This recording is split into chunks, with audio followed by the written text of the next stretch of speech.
Vanaand lees ons Spooke deur Henry Renee Albert Guy de Maupassant. Net in die tyd toe die konkordaat op sy volopste gebloei het, het 'n jong man uit 'n welgestelde en hoog aangeskrewe middelklas familie hom by die hoof van polisie aangemeld en om hulp en raad gepleit. Iets wat hom dadelik beloof is. My vader dreig om my te onterf, begin die jong man. Al het ek nog nooit teen die wette van die staat, die sedelike orde of sy vaderlike gesag geoortree nie.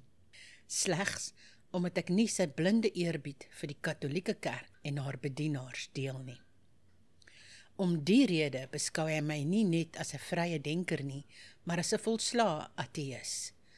'n Ou getroue huisbediene wat baie aan my geheg is en wat toevallig my vader se testament gesien het my in vertroue vertel dat hy al sy eiendom aan die Jesuïte bemaak het. Ek vind dit hoogs verdag en ek vrees dat die priesters my by my vader belaster het. Tot minder as 'n paar jaar gelede het ons rustig en gelukkig saamgeleef, maar sedert hy so baie met die geestelikes omgaan, is ons huislike vrede en geluk op 'n einde. Wat u my vertel, antwoord die amptenaar, is net so waarskynlik as wat dit betreurenswaardig is, maar ek sien nie hoe ek kan ingryp nie. U vader is volledig by sy verstand en mag sy eiendom skik presies soos hy verkies. Ek dink ook u beswaar is voortydig. U moet wag totdat sy testament wettig in werking tree en dan kan u die hulp van die gereg inroep. Ek is jammer, maar ek kan niks vir u doen nie. Ek dink u kan, antwoord die jongman, want ek glo hier word 'n baie gesoute stuk bedrog gepleeg. Hoe so? Verduidelik jouself asseblief duideliker. Ons gaan net gou vir advertentiebreek. Hang rond, ons is nou weer terug. Hi, dis weer eens ek, Madeleine. Welkom hier by Slaapstories vir Grootmense, jou weeklikse potgooi van 'n lekker Afrikaanse storie wat jou aan die slaap sis. Julle weet wat om te doen, gaan piepie gou, moenie die honde vergeet nie en raak rustig. Ek is seker julle weet nou al van die info en donasies en borge en al daai boring dinge. Julle kan altyd op ons Facebook-page gaan loer vir meer. Borge en skrywers, kom aan man, ons wil asseblief julle stories en informasie hê. Stuur dit vir ons by slaapstoriesvirgrootmense@gmail.com. Onthou as jy op YouTube luister, like, comment en subscribe. En onthou, die Patreon link is ook onder op die Facebook page. Kom nou mensies, word 'n droomwandelaar vir net $1 'n maand en kry 'n shout-out, 2 eksklusiewe episodes elke maand, vroeg toegang tot alle nuwe episodes en 'n ou en nuwe episode advertentievry. Vir minder as die prys van 'n brood kan julle so lekker luister. Mensies, ek hoop julle geniet oom Eldie se verhale. Dis nou lekker luister, nee. Sulke erg Afrikaanse klein dorpie stories. En julle moet gaan loer vir oom Eldie se plaas. Julle, hoe mooi is dit nou? Lavendel tussen die Karoo bossies. Net te pragtig vir woorde. Hou dop, oom Eldie woeker heerlik en julle gaan sommer gou met TikTok video's op die hoogte bly. Ons is baie bly oom Eldie is hier by Slaapstories. Geniet daai eg Afrikaanse stories en gesegdes van hom. Ons gaan aan met die storie. Toe ek hom gisteraand aanspreek, het hy na my oorlede moeder verwys en is uiteindelik met diep oortuiging verseker dat sy dikwels aan hom verskyn het en hom met al die marteling van die verdoemdes gedreig het, indien hy nie sy seun, wat volgens haar van God afvallig geraak het, sou onterf en al sy goed aan die kerk bemaak nie. Ek glo nie aan spooke nie.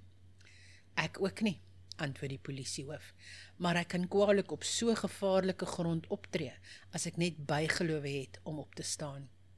U weet hoe die kerk sedert die konkordaat met Rome ons sake regeer. En as ek hierdie saak ondersoek en niks uitvind nie, waag ek my pos. Dit sou anders wees as jy bewyse vir die vermoedens kon lewer.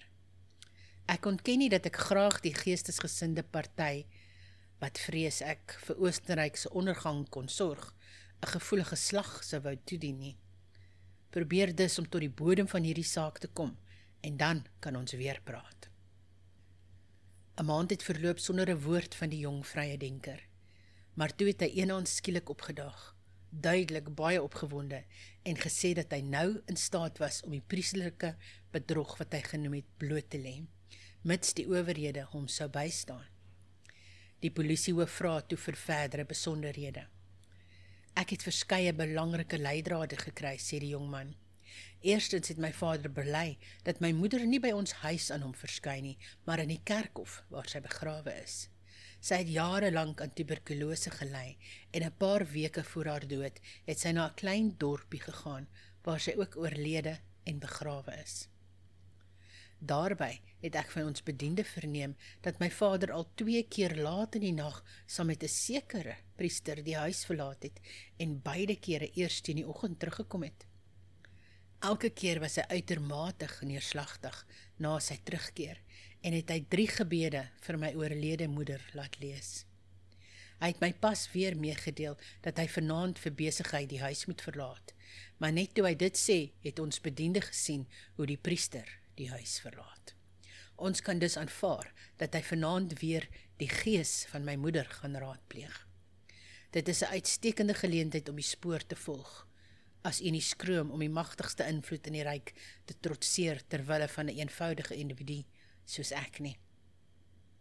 Elke burger het 'n gelyke reg op die beskerming van die staat, antwoord die polisiehoof. Ek dink ek het al dikwels genoeg getoon dat ek nie moet kort om my plig te doen nie, hoe ernstig die gevolge ook al mag wees. Maar slegs baie jongmans tree op sonder vooruitgesigte op sukses, gedryf deur hulle gevoelens. Toe u die eerste keer hier was, moes ek weier om te help, maar vandag het die aandele in waarde gestyg. Dit is nou 8:00. Ek verwag u oor 2 uur weer hier in my kantoor. U moet net die mond hou, al die res is my saak. Sodra dit donker was, het 4 mans in 'n geslote koets by die polisiehof ingestap en in die rigting van die dorpie vertrek. Hulle het egter nie die dorp binne gegaan nie, maar by 'n klein bosrand in die omgewing stilgehou. Hier het hulle almal uitgeklim. Die polisiehoof, die jong vrye denker, 'n polisiesersant en konstabel in gewone klere. Die eerste ding is om die terrein mooi te ondersoek, sê die polisiehoof. Dit is 11:00 en die spookery sal nie voor middernag begin nie. Ons het dus tyd om rond te kyk en ons plan te bepaal. Die 4 het na die kerkhof gegaan, wat aan die einde van die dorp naby die bos lê. Alles was doodstil, nie 'n siel was te sien nie. Die koster was duidelik in die kroeg, want sy huis en die kapelletjie in die middel van die kerkhof was gesluit. Waar lê jou moeder se graf? Vra die polisiehoof. Met slegs 'n paar sterre sigbaar was dit moeilik om te vind, maar uiteindelik het hulle dit gekry. Die polisiehoof het die omgewing deeglik bekyk. Die posisie is nie gunstig vir ons nie, sê hy uiteindelik. Hier is niks, nie eens 'n struik waar agter ons kan wegkruip nie. Toe meld die konstabel aan dat hy probeer het om die koster se hut binne te dring en uiteindelik 'n venstervakkie wat met papier opgelap was, oopgebreek het, die sleutel gekry het en dit vir die polisiehoof gebring. Die plan was vinnig gemaak.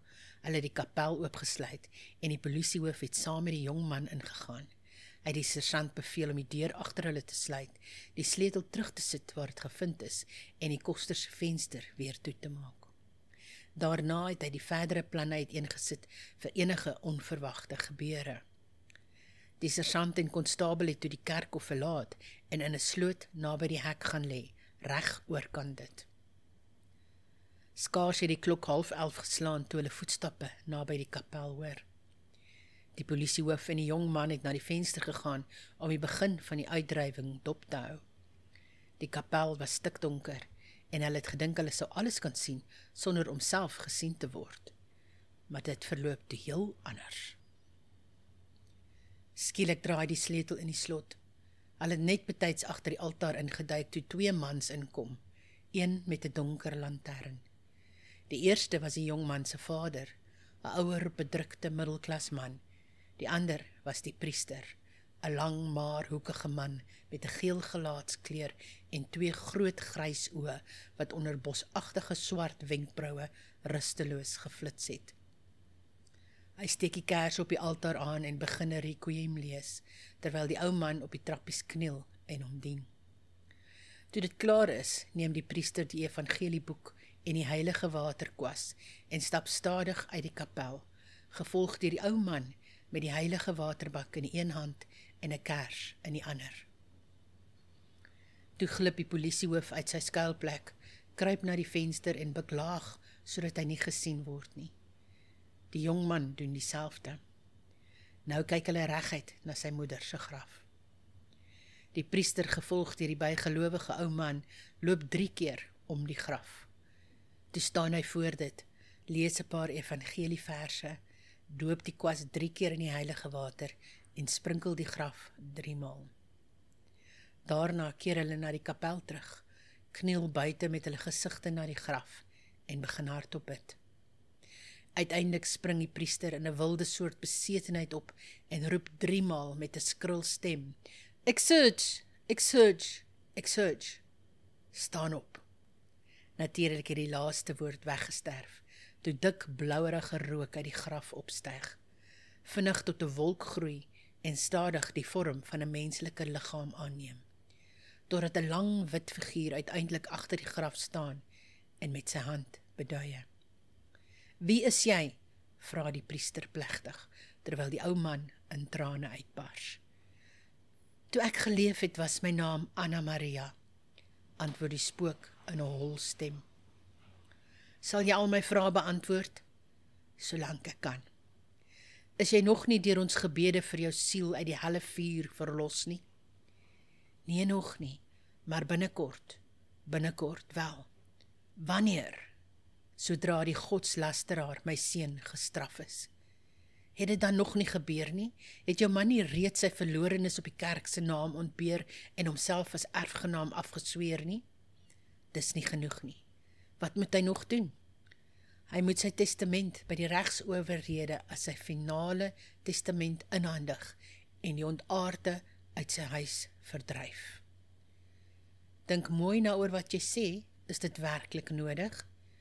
Dit is, kreun die grafstem met 'n diep sug, maar net die volgende oomblik gil dit in 'n skielike angs en die spook draai om en hardloop so vinnig as wat dit kan. 'n Skreeuende fluitsein weer klink. Nog een. Die polisiehoof lê sy hand op die priester se skouer en sê kalm: U is in hegtenis. Intussen het die sergeant en konstabel die spook gegryp en nader gebring. Dit was die koster, gehul in 'n lang wit gewaad en met 'n wasmasker aan, volgens die seun treffend na sy moeder. In die hof is bewys dat die masker kundig gemaak is van 'n portret van die oorlede vrou. Die regering het beveel dat die saak so stil moontlik hanteer moes word en die straf van die priester is aan die kerklike owerhede oorgelaat. Vanselfsprekend in 'n tyd toe priesters buite die jurisdiksie van die siviele hof was. En dis werklik onnodig om te sê dat sy gevangenestraf in 'n klooster in 'n wild en forelryke streek alles behalwe swaar was. Die enigste waardevolle gevolg van hierdie vermaaklike spookverhaal was dat dit 'n versoening tussen vader en seun gebring het.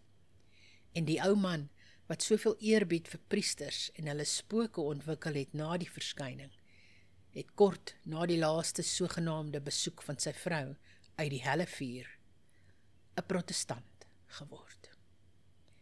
Lekker slaap.